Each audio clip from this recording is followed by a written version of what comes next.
cielos. Santo, santo, santo es tu nombre, Señor. Te damos gracias, Señor, por un día más de labores que nos has dado. Suplicamos, Señor, que en estas horas que vamos a dedicar al estudio de tu santa divina palabra, a entender y comprender más el estudio de las profecías, sea tu Santo Espíritu el que nos enseñe y nos instruya, y sea Él el que hable a través del exponente. En estas horas, Señor, que dedicamos a ti, no se hable palabra humana, sino que seas tú el que nos guíe y nos instruya. Todo esto lo suplicamos no por mérito alguno, sino por la sangre preciosa de Cristo Jesús, que murió en la cruz. A Él sea la honra y la gloria por los siglos de los siglos. Amén. Amén.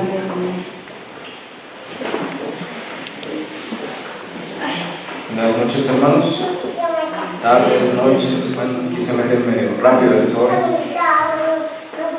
Vamos a continuar donde nos quedamos en el estudio anterior, Apocalipsis capítulo 7. Traen sus cuadernos, traen sus teléfonos para tomar fotos. Así los traen. Muy bien.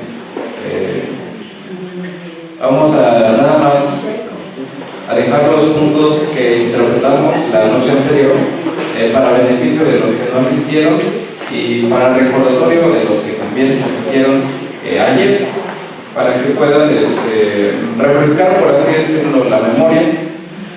Recordemos que el león representa al imperio babilónico que sube del mar. Eso quiere decir que sube de naciones, tribus, lenguas y pueblos.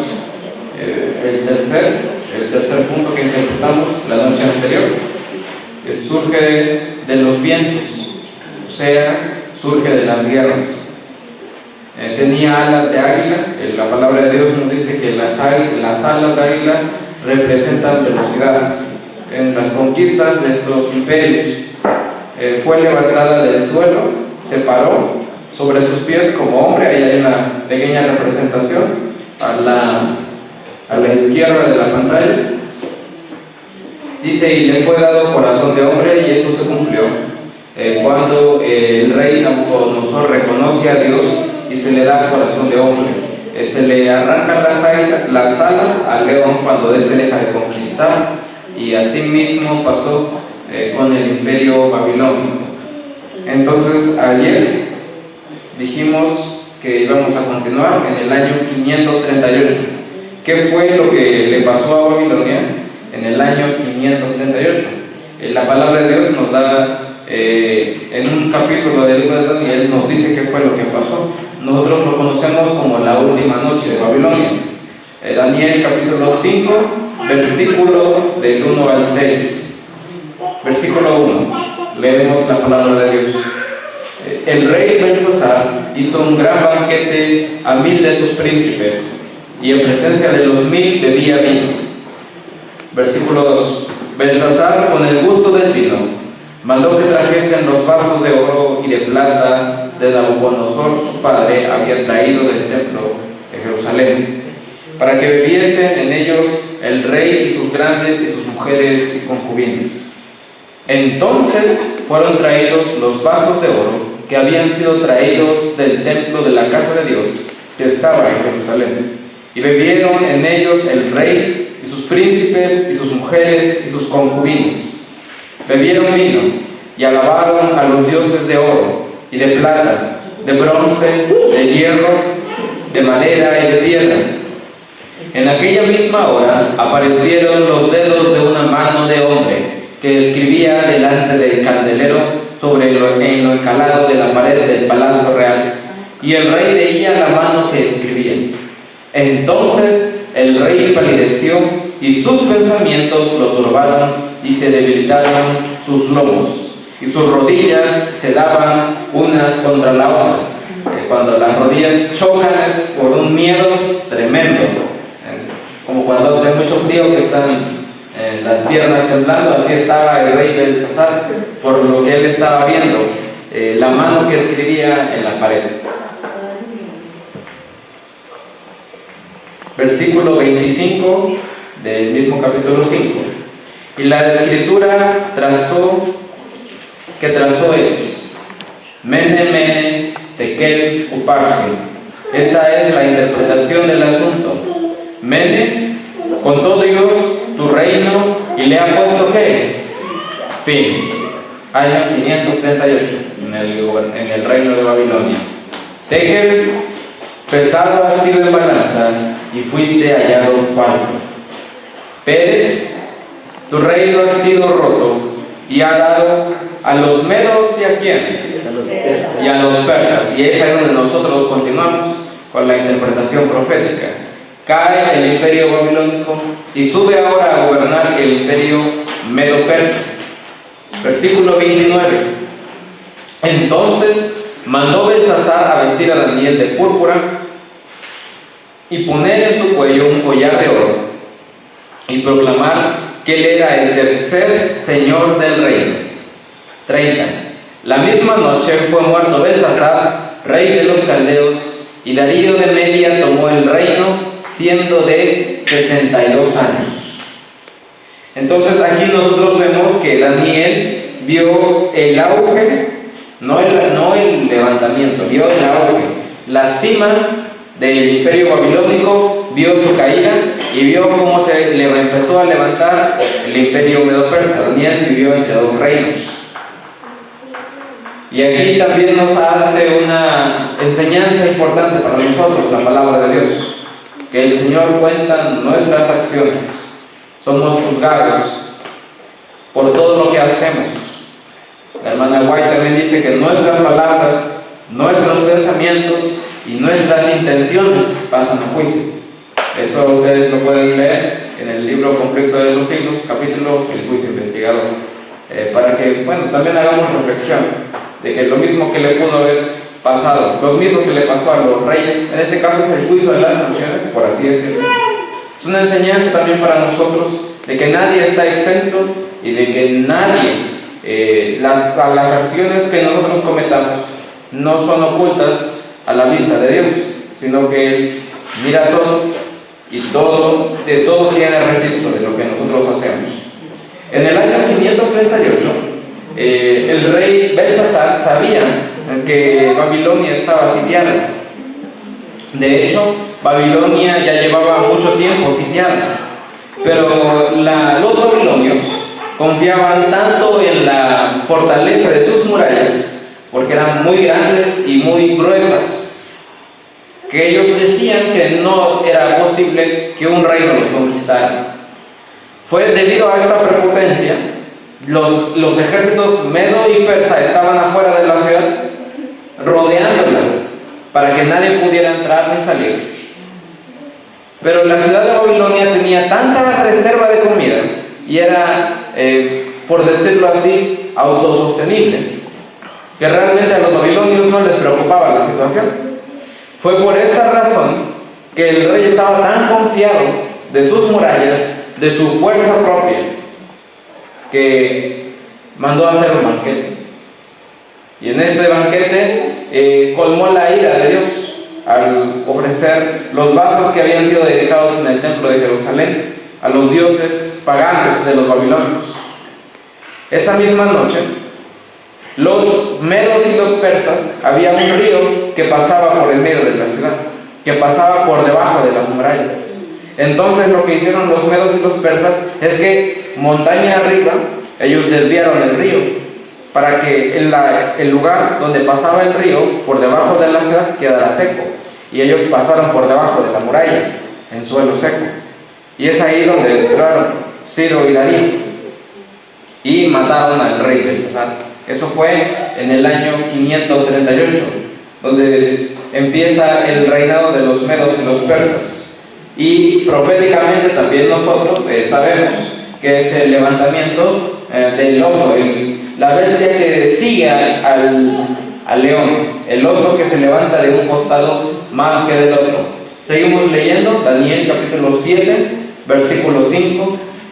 Y he aquí otra segunda bestia, semejante a un oso, la cual se alzaba de un costado más que del otro, y tenía en su boca 3 costillas entre los dientes, y le fue dicho así: levántate y devora mucha carne. Entonces vamos a ver que tenemos puntos a interpretar en la profecía. Los puntos del oso.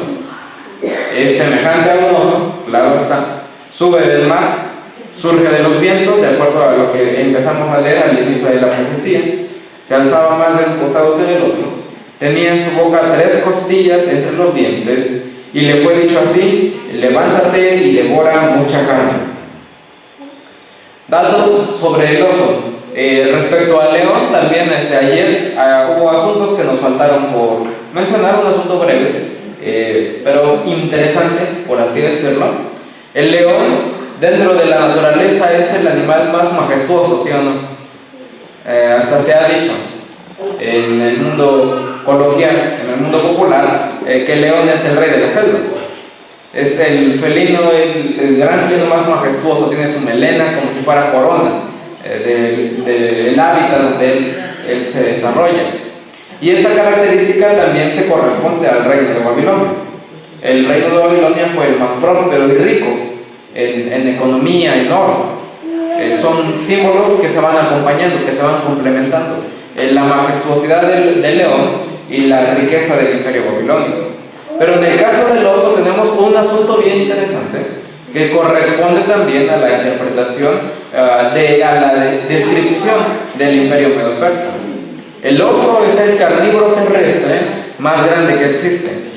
En el caso del imperio medo-persa, si su imperio fue inmenso y sus ejércitos fueron de los más grandes que existieron en la antigüedad, algunos llegando a los 240.000 efectivos, 240.000 personas, siguiendo las órdenes del rey para marchar a la guerra. Recordemos que en la Biblia nos encontramos ejércitos de alrededor de 30.000, 40.000, ¿sí o no? En las batallas de David, en las batallas de los israelitas, había ejércitos de 30.000, 40.000, había números más grandes, pero nunca llegaban a estas cifras. En el caso de los medos y de los persas, pues hicieron ejércitos masivos, como oso abrazaban, por así decirlo, a los reinos que ellos conquistaban a través de la guerra. Se alzaba más de un costado que del otro. Bueno, eso es un elemento bien característico del oso, y es porque los persas, el oso se compone de 2 reinos que se unieron, que se aliaron, y que entre los dos hicieron uno, el imperio medo-persa. El oso se alza más de un costado porque los persas llegaron a ser más fuertes que los medos, por eso se levanta más de un lado, es más fuerte el lado de los persas. Dice la profecía que el oso tenía 3 costillas entre sus dientes. Eso representa las naciones que fueron las primeras naciones que fueron subyugadas por los medos y los persas, que fueron Libia, Egipto y Babilonia. Entonces esas son las 3 costillas que estaban en los dientes del oso, que se alzaba de un costado más que del otro. También le fue dicho: levántate y devora mucha carne. Y esto es porque este imperio se iba a dedicar a la expansión masiva de su territorio, a ser grande como un oso. Y en este proceso, en estas guerras que iba a tener el imperio medo-persa, iba a matar a muchas personas. Muchas personas iban a ser muertas y esclavizadas bajo el imperio medo-persa. Entonces a eso se corresponde también esta parte de la profecía. Bien sencillo, ¿verdad? Interpretar lo del oso. Ya acabamos. Ahora viene la parte del examen. Dice: es semejante a un oso. ¿Qué esto representa? ¿Qué?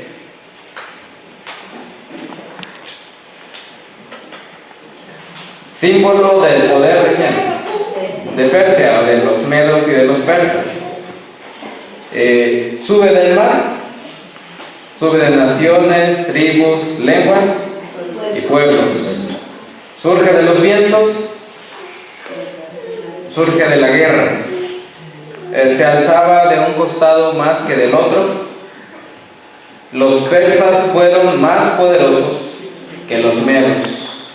Tenía en su boca 3 costillas entre los dientes, que representan ¿qué naciones? Y Babilonia. Muy bien. Las primeras naciones subyugadas bajo los Medo-Persia, Babilonia, Egipto y Lidia. 6. Le fue dicho así: levántate y devora mucha carne. Símbolo de la crueldad del imperio y el hecho de que iba a ser una nación conquistadora, aunque no con la rapidez de otras naciones. El león es más rápido que el oso.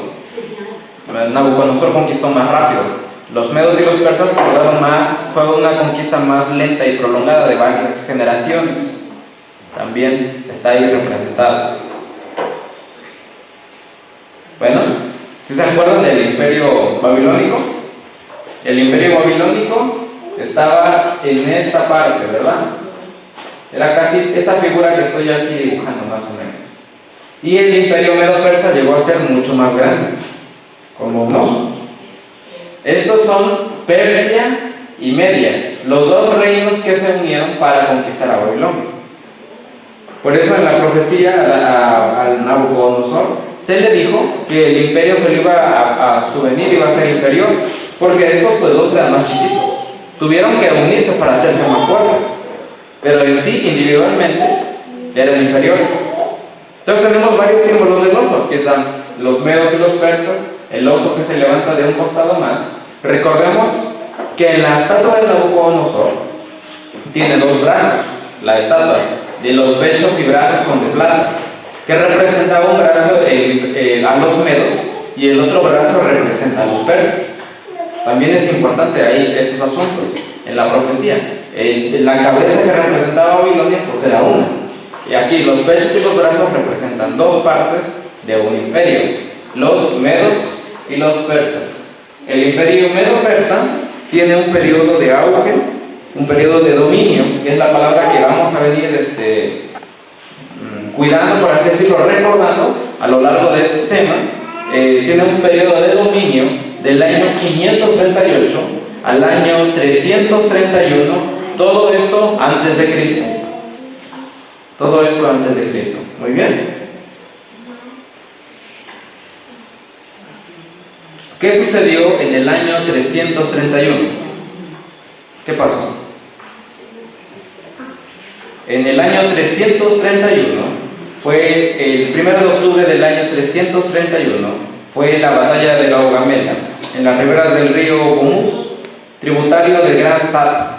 Dicho lugar se encuentra a 27 kilómetros al noreste de Mosul y a 52 de Arbelia. Esta batalla se enfrentaron el ejército persa a las órdenes del rey Darío III, el oso de la profecía, y el ejército macedonio, el leopardo de las 4 cabezas, bajo el mando de Alejandro Magno. Darío eligió esta localidad porque era una amplia llanura que favorecía a sus numerosas fuerzas montadas. Esta batalla marcó el final del imperio persa y es considerada una obra maestra en la táctica militar y la mayor victoria de Alejandro. Tenemos un fragmento de la película de esa batalla, no sé si la quieran ver o continuamos. ¿Qué dicen ustedes?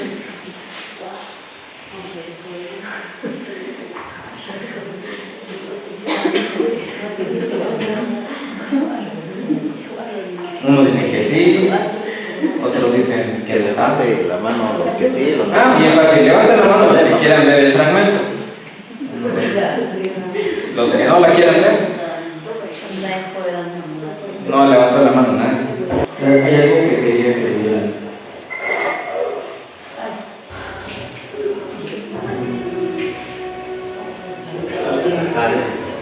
Ese es, ahí era el lugar donde estaban curando a los heridos. Y a los que no los pueden curar, pues los tienen que matar. Y ese es el lugar donde se libró la batalla. El imperio persa, el más grande hasta entonces, había sido destruido.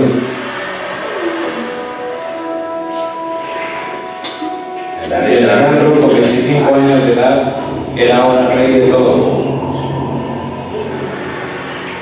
Ya se les va a quedar a ustedes, a todos los hermanos que me están pasando sus UCBs y me están pidiendo los temas. Yo les estoy pasando los temas y en los temas están los videos que les estamos pasando. Y así después, pues ustedes vuelven a dar los temas que un joven se anima a volver, un joven adulto o una muchacha se anima a dar los temas, pues ahí van a estar ya los videos dentro de los temas.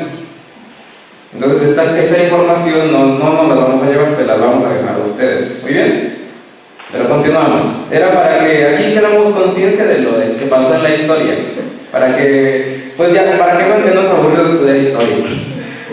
Hay muchas cosas bien interesantes y aquí nosotros nos damos cuenta de la situación en la vida de las personas que vivieron en la antigüedad, cómo se ganaban los imperios, cómo se perdían los imperios, cómo vivían, las condiciones de salud y por qué algunos elementos de la profecía. Bueno, si fueron cuidadosos en ver el fragmento de la película, el ejército de los persas era enorme y el ejército de Alejandro era chiquito en comparación, y sin embargo ganó la batalla.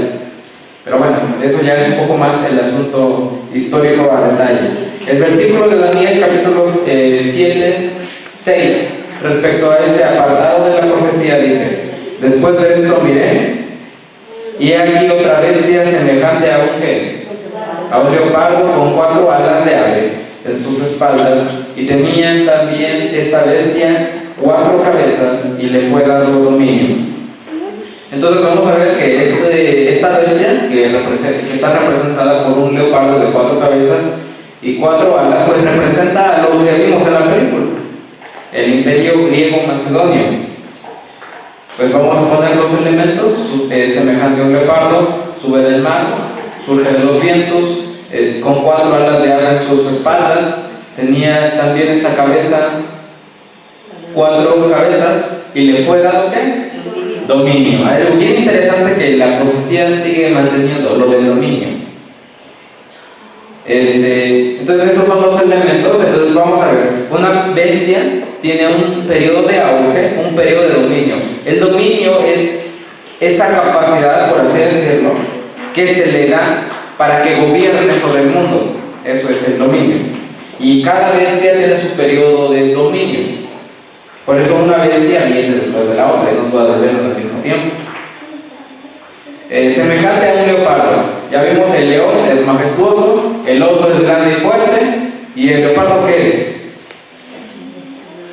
El leopardo es ágil, es un animal muy ágil, muy veloz. Si ustedes vieron a detalle en la película, cuando Alejandro Magno cabalgaba, tenía la piel de leopardo cubriendo su caballo. Ahí estaba la piel de leopardo, por eso a veces hay que ver en los detalles, están las cosas ahí. Pero bueno, para los que no percataron de ese detalle, pues ahí tenemos una representación. La caballería de compañeros de Alejandro Magno cabalgaban sobre pieles de leopardo. Ahí hay otra representación. Jeremías capítulo 4, versículo 13, respecto a las alas. He aquí que subirá como nube, y su carro como torbellino. Más ligeros son los caballos que las águilas. Ay de nosotros, porque entregados somos a despojo. Bueno, esto ya lo vimos, lo vi un poco más rápido porque esto lo estudiamos ayer. También para el león, las alas representaban, que decíamos, velocidad en las conquistas. Si el león era rápido, el leopardo va a ser mucho más rápido. El leopardo de por sí es un animal veloz, ágil, que si le agregas alas, lo haces más ágil y más rápido. Pero si le agregas 4 alas, lo haces muchísimo más rápido. Y eso fue lo que pasó en la historia. El imperio griego macedonio conquistó todo esto, me parece, en 7 años. Conquistaron lo que a los persas le tomaron varias generaciones. Alejandro Magno lo consiguió cuando era joven, en 7 años.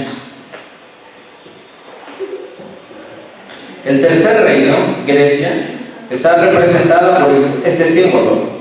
Si las alas sobre el león significa rapidez de la conquista, esto significaría lo mismo aquí.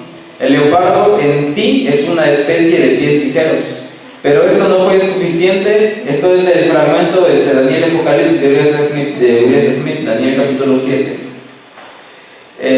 Pero esto no fue suficiente para representar la carrera de la nación, que simboliza este sentido. Debe tener alas en adición. 2 alas, el número del león tenía no fue suficiente, de tener 4. Esto podría denotar una celeridad, una rapidez sin precedentes del movimiento que encontramos a ser históricamente cierto en el reino de Grecia. Las conquistas del reino de Grecia bajo Alexander no tuvieron paralelo en los anales históricos de carácter repentino y de rapidez. Continuamos con algunos elementos. Si nosotros hacemos el paralelo con lo que vimos, con lo que hemos estudiado en la estatua de Nabucodonosor, los soldados de Alejandro Magno y los soldados griegos se cubrían sus armaduras de bronce. Aquí vemos otras representaciones del bronce. Y en la estatua de Nabucodonosor estamos viendo aquí que el tercer reino, que representa a Grecia, también es representado por el bronce. Son dos elementos que encontramos en los soldados griegos y en la estatua de Nabucodonosor. El imperio griego mantuvo su unidad, pero poco más largo que el tiempo de la vida de Alejandro. Dentro de unos pocos años, después de su brillante carrera, terminó en una fiebre inducida por una borrachera. El imperio se dividió entre sus 4 generales, y esos son los que se van a aprender: Seleuco, Ptolomeo, Lisímaco y Casandro. Casandro tuvo Grecia del oeste, Lisímaco tenía Tracia y las partes de Asia del Helesponto y el Bósforo en el norte. Ptolomeo recibió Egipto, Libia, Arabia, Palestina y Celestiria en el sur, y Seleuco tenía Siria y todo el resto de los dominios de Alejandro en el este.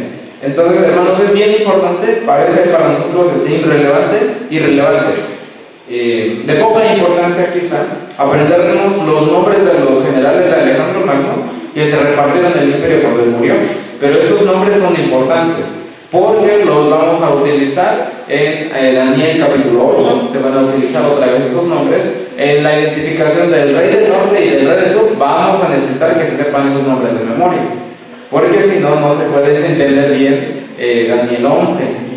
Son básicos para entender. Entonces repetimos otra vez: Seleuco, Ptolomeo, Lisímaco y Casandro. ¿Ok? Entonces nos vamos a ocupar mucho en la profecía. Ahí están la repartición de los 4 generales. Ahí están, otra vez los nombres, se los voy a poner. Ahí están la repartición de los 4 generales, cómo se repartieron el imperio de Alejandro en 4 partes. Entonces tendremos Seleuco, Ptolomeo, Lisímaco y Casandro, las 4 cabezas de el leopardo, el leopardo que tenía o alcabalas.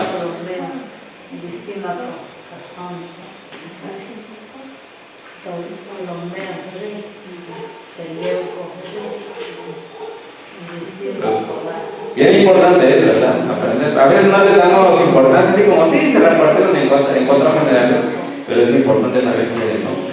Nos vamos a ocupar.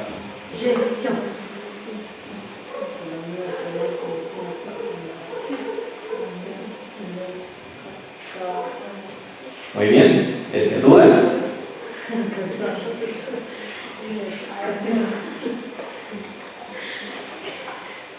¿No hay dudas?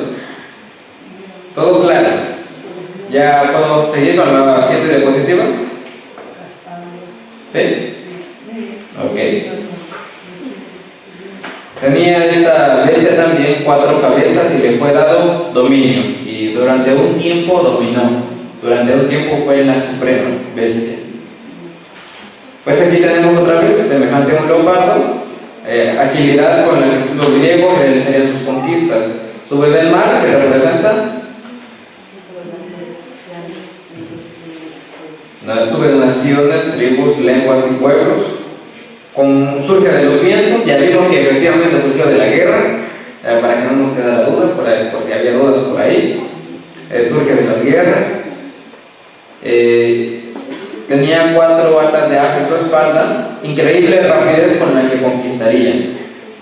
Tenía también esta bestia 4 cabezas y le fue dado dominio. A la muerte de Alejandro Magno, su imperio se fraccionaría en sus 4 generales: Seleuco, Ptolomeo, Lisímaco y Casandro. Entonces vamos a dejar ahí un breve tiempo para que el que tome nota, el que esté tomando notas, tome nota, y el que tome foto, que tome foto.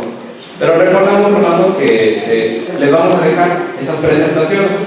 Si consiguen un USB por ahí, nosotros se los hacemos llegar. Y bueno, también hay que conseguir un poco de material para poder leer estos UCBs.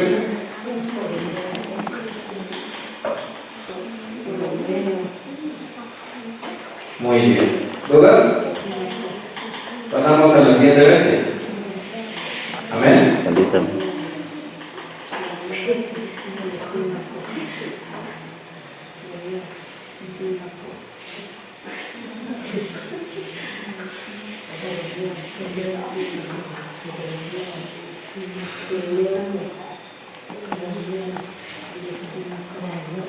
Bien, se van a dar cuenta que estudiar historia bíblica en profecía no es aburrido, es bien interesante. La profecía tiene la facultad de detallar los eventos históricos que acontecieron. Bien interesante cómo los plasma a detalle. ¿Ya tomaron notas? Muy bien. Bueno, tenemos la tercera bestia, el imperio griego macedonio, el leopardo de las 4 cabezas. Tiene su auge, su dominio, desde el año 331 hasta el año 168 a.C. El imperio griego macedonio, ahí lo dejamos la representación, la bestia y los muslos de bronce. Que tiene, repetimos, su auge del año 331 al año 168 a.C. ¿Qué ocurrió en el año 168 a.C.? ¿Qué pasó en la historia? Tristemente no hay película de eso, no hay video, pero sí hay acontecimiento. Si hubiera videos, los enseñamos, pero no hay. En el año 168 se libró una batalla que se llama la batalla de Pydna. La batalla de Pydna a los pies del monte Olimpo. En esta batalla, el imperio griego macedonio se enfrentó a las legiones romanas a los pies del monte Olimpo por el dominio. Y los griegos perdieron la batalla contra los romanos. Entonces aquí fue donde se le acabó el dominio a la tercera bestia y comienza el dominio de la cuarta bestia.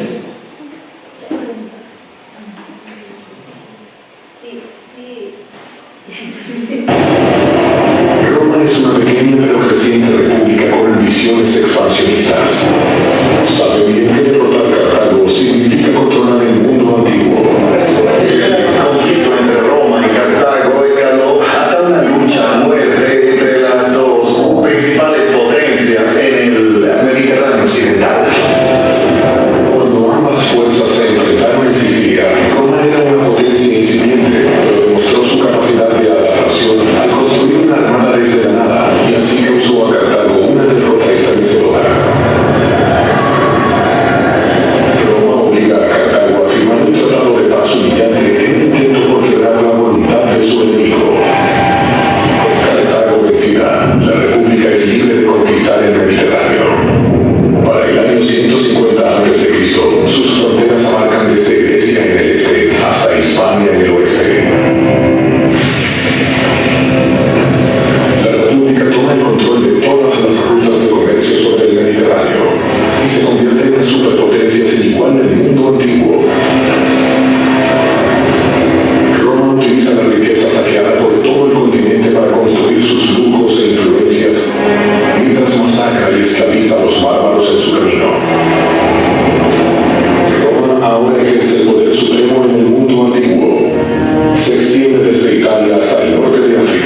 las últimas fortalezas bárbaras.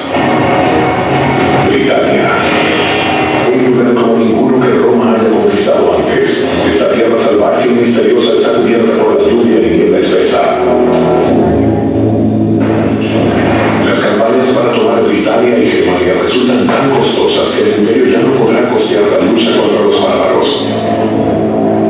La era de la expansión romana terminó.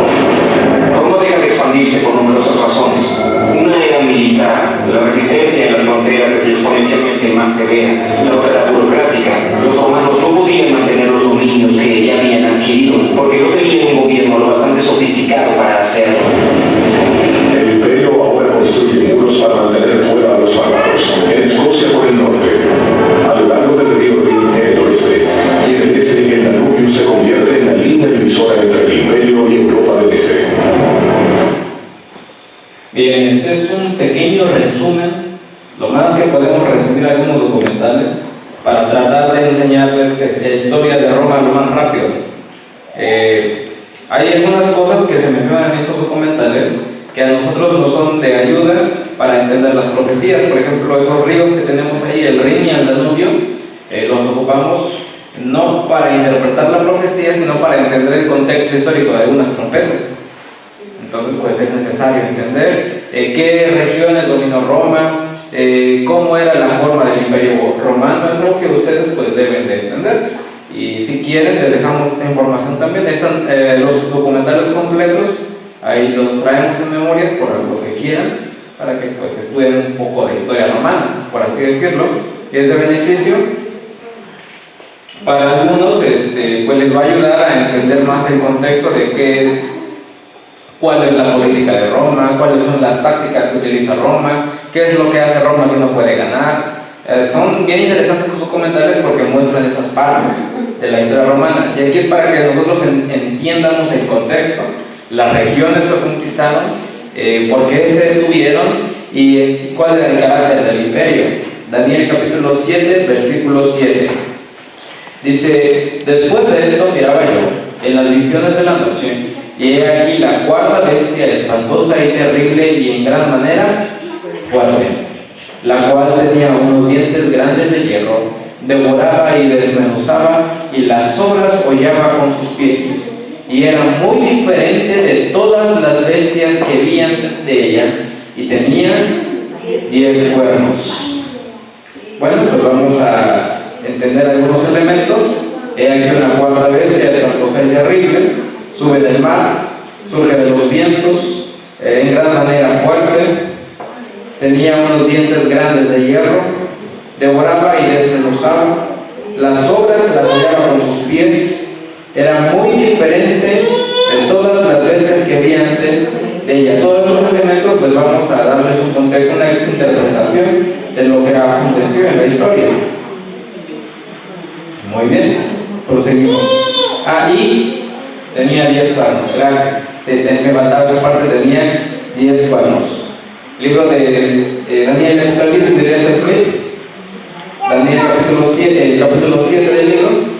La inspiración no encuentra ninguna bestia en la naturaleza que se puede hacer incluso la base de un símbolo para representar el poder aquí ilustrado, sin adición de pezuñas, cabeza, cuernos, alas, escalas, dientes o uñas para que todos los animales se encuentran en la naturaleza. Respondería: este poder era muy diferente de todas las demás y el símbolo totalmente anodino. Lo que sucede con el imperio romano es que, comparado con los otros demás imperios, fue un imperio con un sistema de gobierno muy diferente. Los babilonios tuvieron reyes, los medos y los persas tuvieron reyes, los griegos tuvieron reyes, pero los romanos, aparte de reyes, tuvieron otras 6 formas de gobierno. Tuvieron reyes, tuvieron triunviratos, tuvieron dictadores, emperadores, tuvieron una forma de gobierno bien distinta que nunca se había visto en el mundo, en la antigüedad. Tuvieron el decemvirato es un gobierno dirigido por 10 personas, como si hubiera 10 reyes. Tuvieron también los cónsules, tuvieron varias formas, fue un experimento Roma, de hecho. Roma es un experimento de un sistema de gobierno. Y el que más duró, que fueron los cónsules y los emperadores, fueron bastante crueles ambos en sus periodos de gobierno. Por ejemplo, ahí tenemos la representación del emperador Nerón. ¿Por qué ponemos al emperador Nerón? El emperador Nerón fue el que comenzó la persecución contra los cristianos. Él fue el que mandaba meter a los cristianos a los coliseos para que se los comieran los leones. Es el emperador Nerón, y él mandaba meter a los cristianos en los coliseos, a crucificarlos.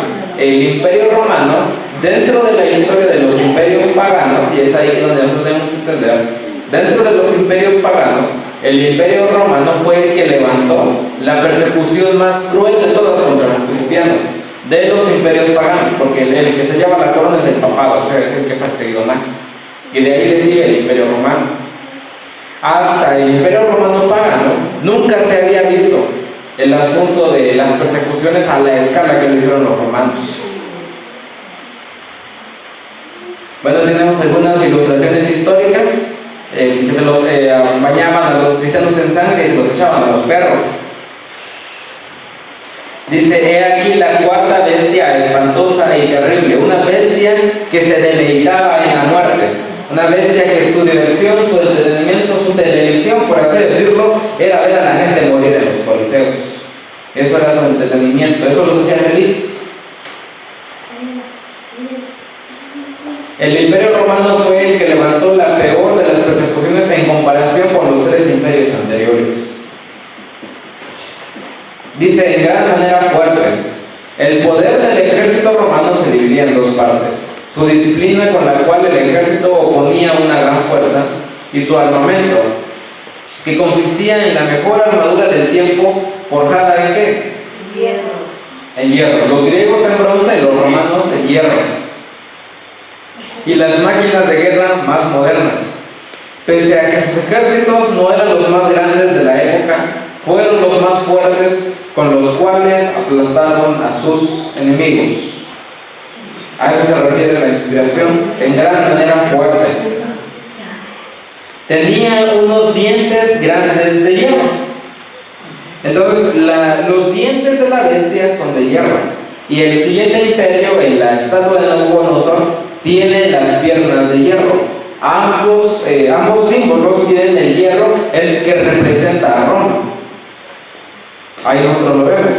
Tanto en la estatua de la visión de Nabucodonosor y la cuarta bestia de la visión de Daniel, encontramos que en el símbolo de Roma podemos encontrar el hierro, ahí está mal escrito, hierro en las piernas y en los dientes de la bestia. Esto ya es que los romanos fueron quienes explotaron este material y gracias a ello pudieron alcanzar sus conquistas. Entonces ahí tenemos el paralelo entre los dos símbolos del mismo imperio.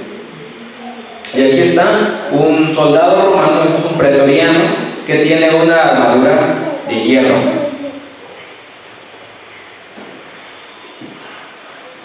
Pero también recordamos, decíamos, de los medos y los persas, dice, una mano representa a los medos y otra mano representa a los persas, ¿verdad? Ahora, en la visión de Nabucodonosor tenemos que la estatua tiene dos piernas. ¿Y qué representan las dos piernas? Devoraba y desmenuzaba. Ahorita vamos a ver. Tenemos aquí los elementos. Tenemos ahí los elementos: el imperio, la bestia y las piernas, representando al imperio romano. Ahora, las dos piernas se los adelanto, pero me parece que sí está adelante en la presentación. Las dos piernas representan que el imperio romano se iba a dividir en dos partes: en la Roma oriental y en la Roma occidental. Y eso es importante entenderlo en las trompetas del Apocalipsis, porque allí nos vamos a agarrar del contexto histórico de lo que sucedió allá. Pero bueno, de momento les dejamos la información. Dice: y las obras hollaba con sus pies. Eso también aconteció. Era un imperio que no se contentaba solo con el conquistar, sino con el exterminar, el exterminio total. ¿Dónde hemos visto esto en la historia? Bueno, lo vimos en la destrucción de Jerusalén en el año 70, bajo los ejércitos del general Tito, narrado por el historiador Flavio Josefo. Ahí él narra la terrible crueldad con los que los romanos destruyeron Y cuenta Flavio Josefo, dice que ríos de sangre corrían por las calles de Jerusalén en la destrucción del año 70. Dice que los romanos tenían que pisar sobre los cuerpos de los judíos para seguir matando a los otros en las calles. Bueno, ahí tenemos las dos piernas, el Imperio Romano de Oriente, que es el morado, y el Imperio Romano de Occidente, que es el rojo. Tenía 10 cuernos. Daniel 7:24 nos dice que representan los 10 cuernos. Y dice, y los 10 cuernos significan que de aquel reino se levantarán 10, ¿qué? 10 reyes, y tras ellos se levantará otro, el cual será diferente de los primeros, y a 3 reyes derribarán. Año 476 después de Cristo. Ya estamos en después de Cristo y los 10 cuernos. ¿Cómo se sienten? ¿Se sienten malos para seguir? ¿Otro ratito más? ¿Sí? Muy bien. Año 476. ¿Qué pasó el año 476? Es la fecha oficial de la caída del Imperio Romano de Occidente. Eso también lo vamos a ocupar en trompetas. En el año 476 también marca el inicio de la Edad Media. Fue cuando los reinos bárbaros se dividieron el Imperio Romano en 10 partes, que esa es la que nosotros conocemos. Los 10 reyes que se levantaron en Roma occidental. Tenemos a los alamanes, los elos, los ostrogodos, los lombardos, los burgundios, los francos, los visigodos, los suevos y los anglosajones. Así quedaría. Estos reinos son importantes también. Son importantes. ¿Por qué son importantes? Para trompetas importa mucho entender estos 10 reinos. Y recordemos que el capítulo 7 de Daniel dice que tienen que ser derribados 3 reyes. Ahora la pregunta es, ¿por qué el papado, que ya sabemos que es el cuerno pequeño el papado, ¿por qué el papado derribó a 3 cuernos? ¿Qué le hicieron esos 3 cuernos para derribarlo? ¿Y quién fueron los 3 cuernos que fueron derribados por el papado? Hay un qué y hay un por qué. ¿Quiénes fueron y por qué? Eso lo debemos de entender, porque va a llegar el momento de que te lo pregunten, especialmente aquí a los que quieren salir a predicar el Evangelio. Los que vayan a predicar el Evangelio de aquí, jóvenes, adultos, tienen que explicar qué cuernos y por qué fueron derribados, porque es bien importante entender esto para entender Daniel 7, para entender trompetas y para entender los 1260, 1290 y los 1335 días de Daniel 12. Entonces es bien importante entender esto. A veces nosotros se los enseña más como historia, pero aquí nosotros tratamos de explicarles el porqué de las cosas, qué fue lo que pasó en el contexto histórico, porque hay algunos predicadores que se han levantado y han dicho que en algunos años que pusieron los primeros adventistas en la profecía no pasó nada. Entonces ahora es el momento de defender cuál es la doctrina original adventista. Bueno, ya tienen los 10 reyes, si los escribieron. Bueno, ya tenemos otra representación de los 10 reyes que se levantaron en Roma occidental. Y hasta aquí terminamos con Roma y ahora vamos con el cuerno pequeño.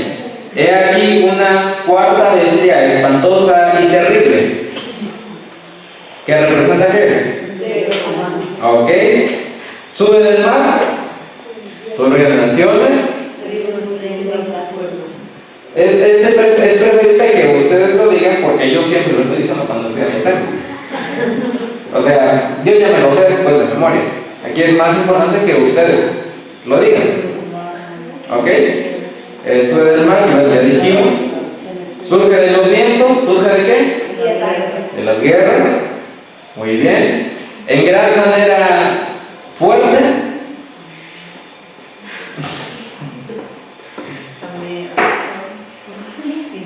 La fortaleza del imperio, bien sencilla. La fortaleza del imperio, la fortaleza de sus ejércitos. Es bien sencillo. El cual, dice, la cual tenía unos dientes ¿Qué representa la llaga? Manda María Fernanda. Le pregunto yo por qué va a ser médico misionero, tiene que saber.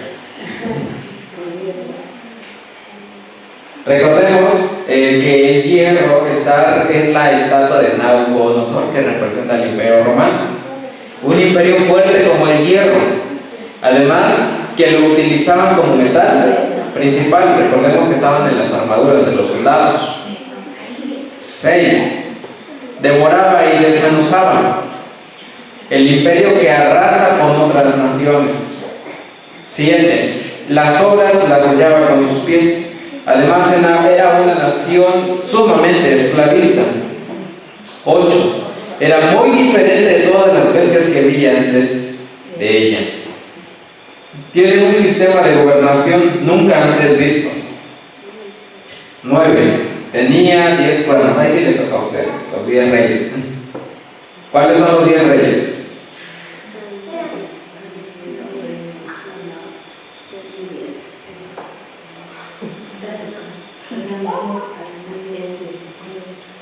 Un poquito más fuerte para que se logre captar en la cámara.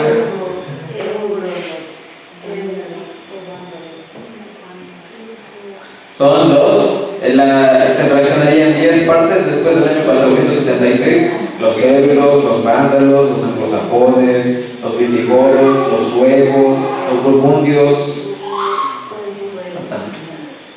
los francos, los alemanes.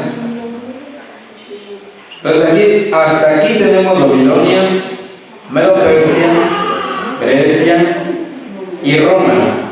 Y ahora pues vamos a hacer una pregunta. ¿Y qué pasó después? ¿Qué pasó después? Porque Daniel 7 todavía no ha terminado. Si ustedes ahí tienen sus Biblias abiertas, nos faltan un montón de versículos por seguir leyendo, ¿sí o no? Falta un montón. Entonces vamos con el cuerno pequeño y los 10 reyes y los 3 reyes. Daniel capítulo 7, versículo 28. Mientras yo contemplaba los cuernos, he aquí que otro cuerno pequeño salía entre ellos, y delante de él fueron arrancados 3 cuernos de los primeros. Y he aquí que este cuerno tenía ojos como hombre y una boca que hablaba grandes cosas. Vamos a leer también Daniel 7, 19 y 20, porque cuando el ángel le vuelve a explicar a Daniel la visión, añade más elementos del cuerno pequeño.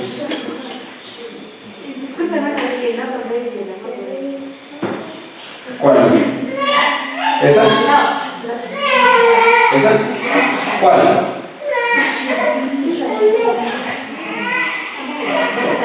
¿Qué diapositiva quieres que le ponga?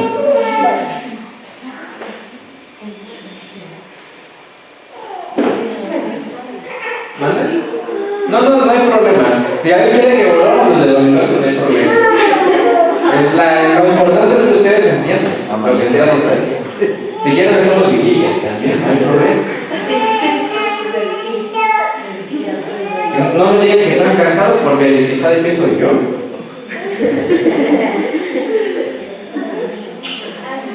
Así que ¿qué diapositiva quieres que le ponga?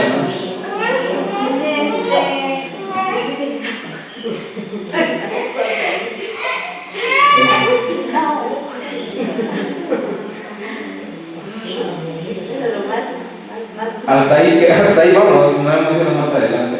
No, que se puede regresar a la interpretación.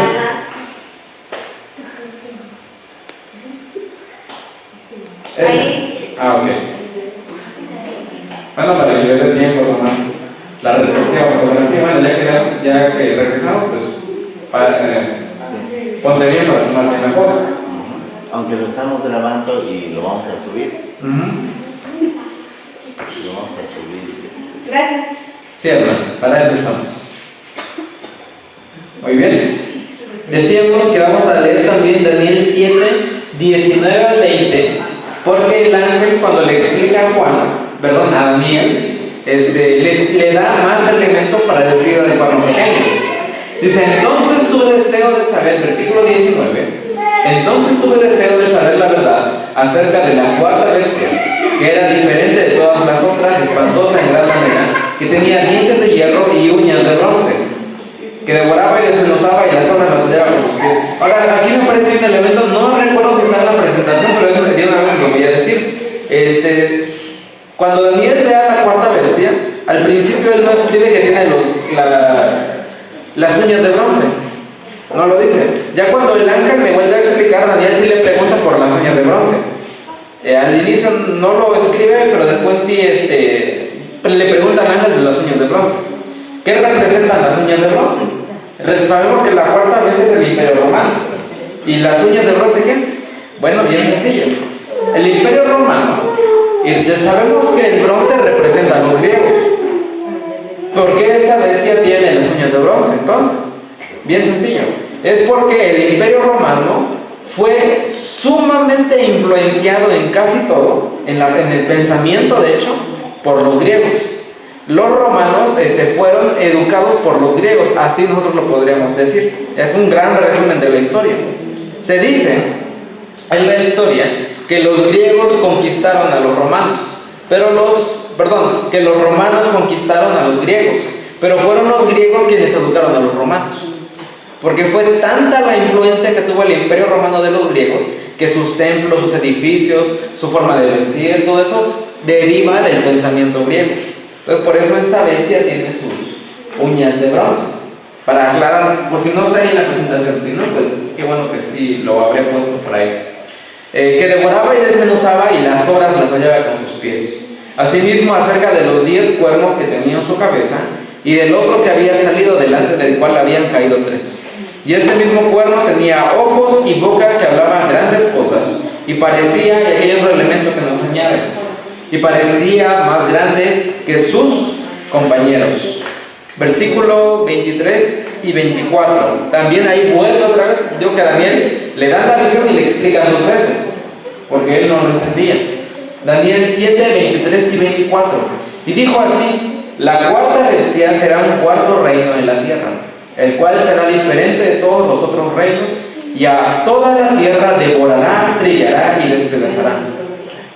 Y los 10 cuernos significan que en aquel reino se levantarán 10 reyes, y tras ellos se levantará otro, el cual será diferente de los primeros, y a 3 reyes derribarán. Ahí ya hace la interpretación el ángel, le da la revelación a Daniel. Ahora tenemos el versículo 7-25 del cuerno pequeño. Ahí mismo seguimos leyendo. Y hablará palabras contra el Altísimo, y a los santos del Altísimo quebrantará, y pensará en cambiar los tiempos y la ley, y serán entregados en su mano hasta tiempos y medio tiempo. Ahora sí, vamos a ver los elementos del cuerno pequeño.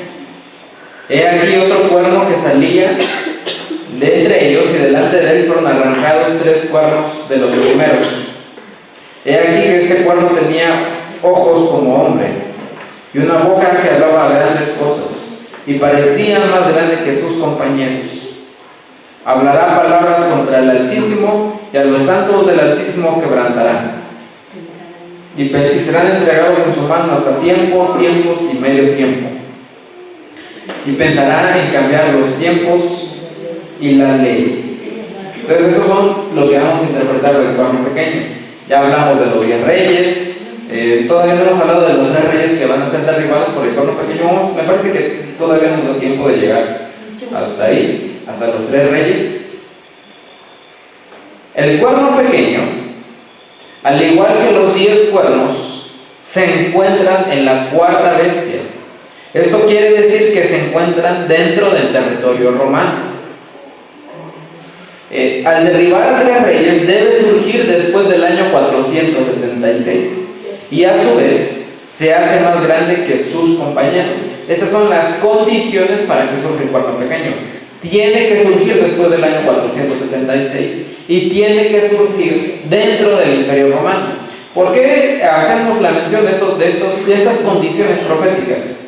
Porque hay personas, más que nada en el catolicismo. El catolicismo dice que el cuerno pequeño es Antíoco Epífanes. Es un rey de los Seleucidas. pero no está cumpliendo la descripción, porque Antíoco ni es de los romanos, ni está después del año 476. Entonces, esas son algunas ayudas que nosotros tratamos de ponerles a ustedes, para que ustedes vean las condiciones bajo las cuales tiene que surgir forzosamente el cuerno pequeño. Porque puede llegar a otra persona, esperemos si no sea el caso, que venga a decir que el cuerno pequeño ya no es el papado. Entonces aquí ustedes tienen que defender la verdad, y ustedes tienen que decir, mira, aquí están las condiciones. La profecía dice que salieron 10 reyes. Esto fue en el año 476 después de Cristo. Ahí tiene que estar dentro del Imperio Romano, porque el cuerno pequeño no está fuera de Roma, está dentro del Imperio Romano, está sobre la bestia. Son condiciones, porque hay muchos que tratan de decir que el cuerno pequeño no es el papado. Que se deriva de Grecia. Romano papal. Bien, vamos a entender un poquito del asunto histórico, cómo surge el papado. Lo estudiamos con las ARs, ¿verdad? Hicimos la misma pregunta. ¿Cómo surge el papado? A ver, si tú hablas con un católico y le estás apenas enseñando del estudio de la Biblia, ¿cómo le explicarías al católico cómo surgió su iglesia? A veces nosotros tenemos que saber más historia del catolicismo que los mismos católicos, porque el catolicismo se agarra de muchos elementos para construir. Entonces ustedes tienen que ser capaces de saber historia católica, de cómo surgió el catolicismo, para explicarle al católico por qué el Papa es el cuerno pequeño. Entonces vamos a hacer un repaso de la historia, un repaso breve, porque esto es bien profundo. Si ustedes quieren saber más de cómo surgió el papado, está en el conflicto de los siglos. El capítulo 2, ahí comienza. Ahí, luego va comenzando, ya me parece más de la mitad del capítulo 2, ya empieza a hablar la hermana Gwen del surgimiento del papado, y en el 3 es la consumación, porque está Cristo, en el capítulo 1, Cristo y la destrucción de Jerusalén, luego la fe de los mártires, y luego está la era de tinieblas. Esos dos capítulos, el de la fe de los mártires y el de la era de tinieblas, les ayuda a ustedes a saber cómo surgió el papado. Yo les recomiendo que lo lean.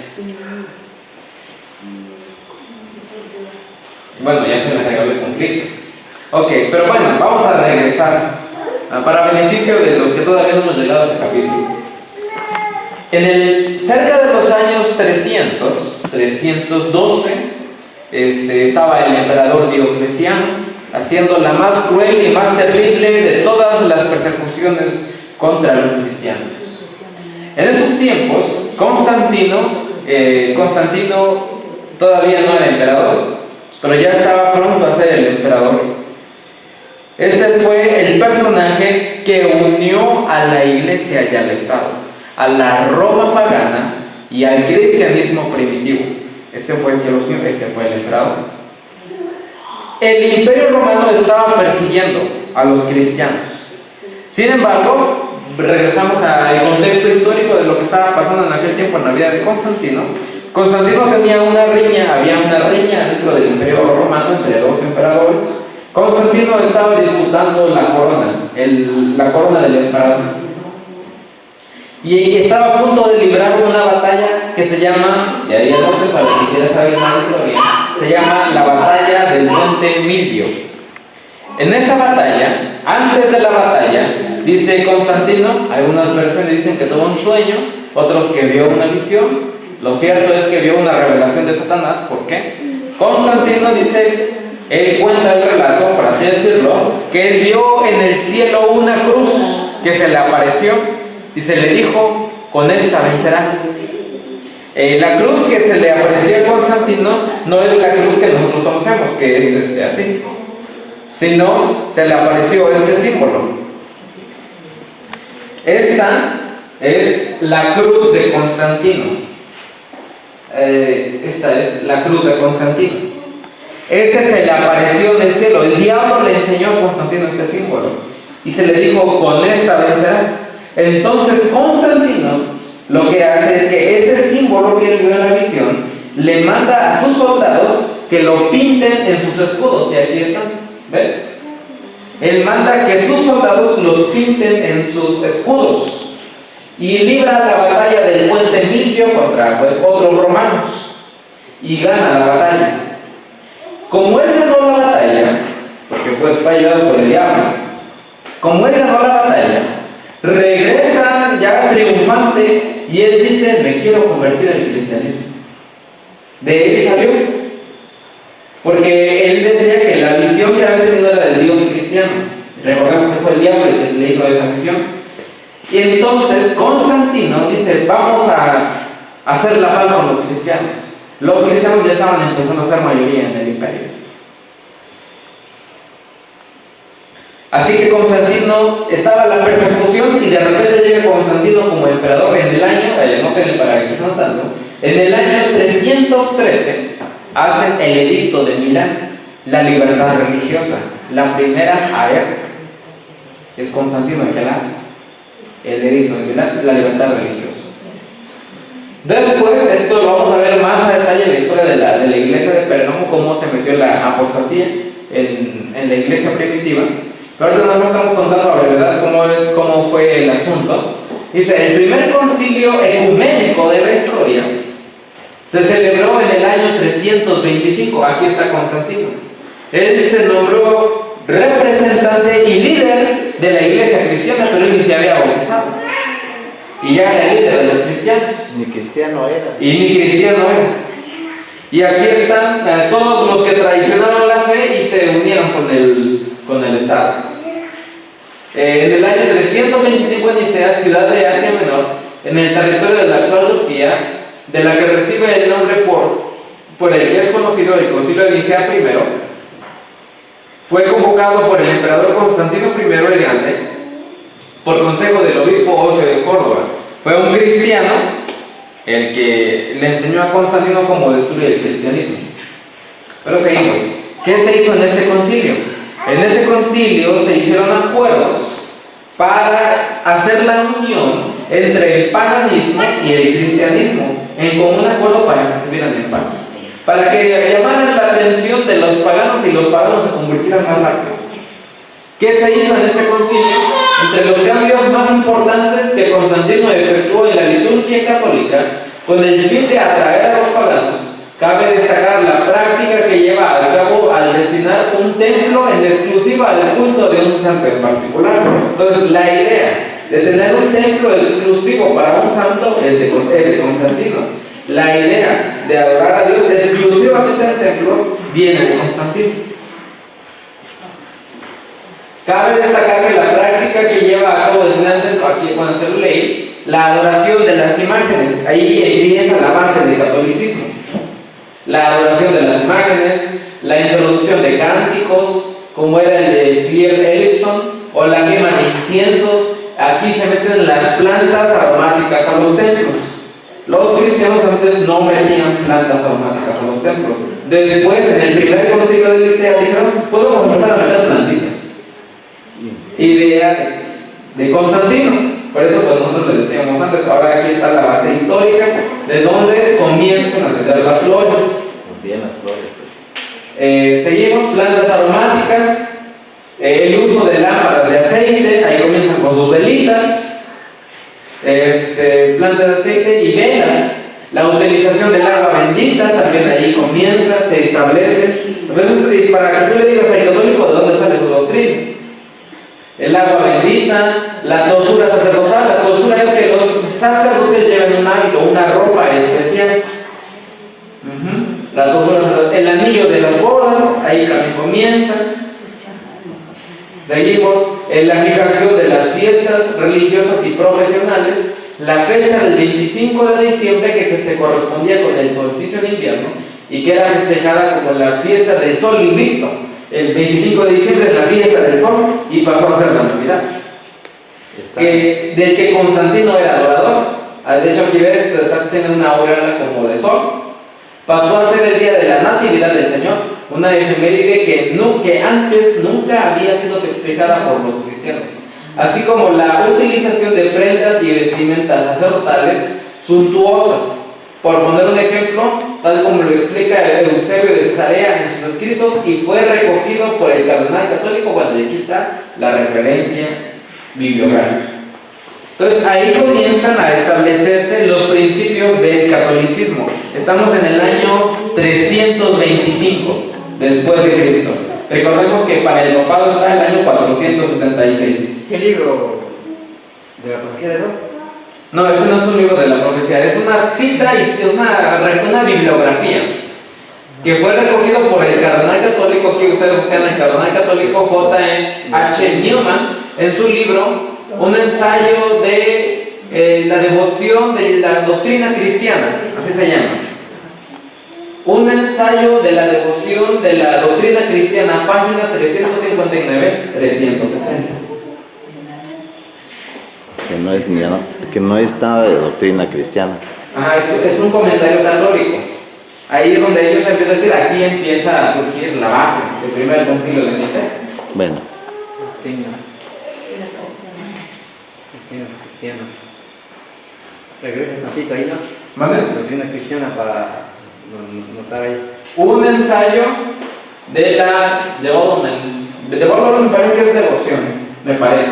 Devoción de la doctrina cristiana, o development, ahí sí, voy a tener que buscar la traducción para no fallar bien.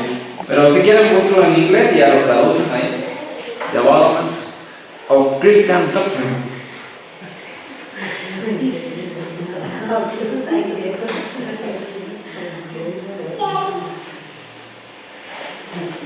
Por eso nosotros tratamos de alejarnos de todo lo que es catolicismo.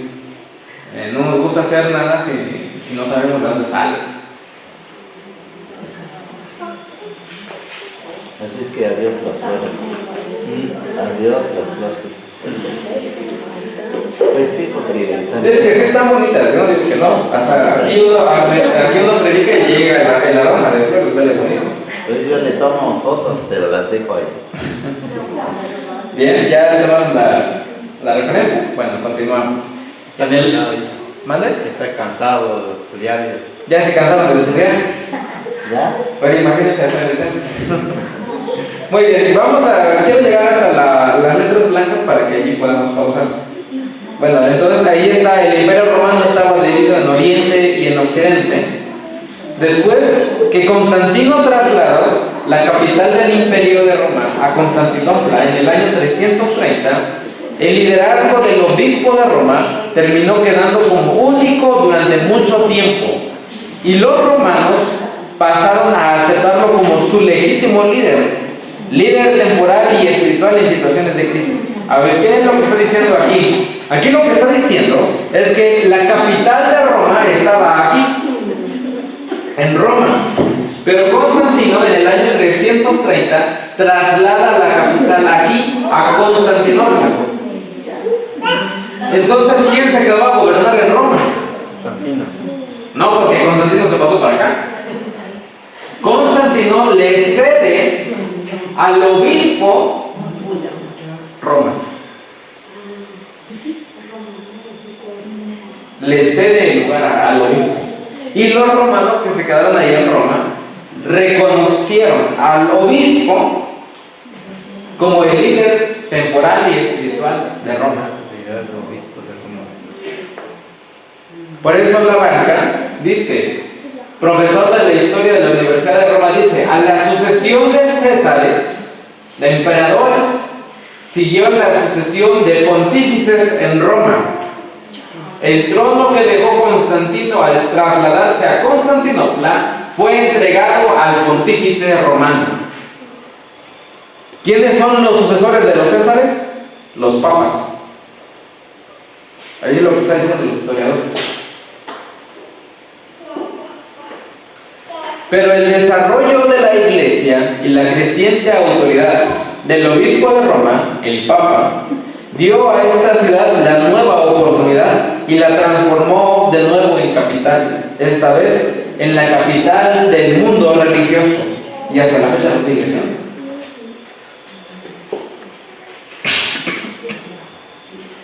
El proceso de conceder privilegios a la Iglesia fue seguido por los emperadores subsiguientes. Ya después de Constantino, cada emperador le daba más poder al obispo. El título de pontífice máximo no fue usado más por el emperador Graciano. ¿De dónde viene la palabra pontífice máximo? Es una palabra romana que se le decía a los emperadores antes. Y esa palabra, pontífice máximo, se la pasaron a decir a los papas. En el año 380, Teodosio I promulgó un edicto transformando al cristianismo la religión exclusiva del Estado. Y cualquier persona que siguiese otra forma de culto sería penada por el Estado. ¿Qué es lo que salió de la era? Que la religión pasó a ser oficial del Estado y después empezó a perseguir al que no era del oficial del Estado. Eso es lo que va a pasar. Y cualquier amantes anónimos, por medio del edicto de Constantinopla en el año 392, los cultos paganos llegaron a ser ilegales. Por lo tanto, el cristianismo terminó transformándose finalmente en la religión del Estado y comenzó a perseguir al paganismo de la misma forma con la que el paganismo los había perseguido antes. Ahora el perseguido pasó a ser perseguidor. Ahora sí, tenemos año 476, la caída del Imperio Romano, se divide en 10 partes, lo que vimos ahí, y hasta ahí le vamos a dejar. Los 3 reyes que tienen que derribar el papado para salir y gobernar el mundo entero. Mañana vamos a explicar por qué los 3 reyes, quiénes fueron y por qué tenían que ser derribados, y la subsiguiente historia del papado.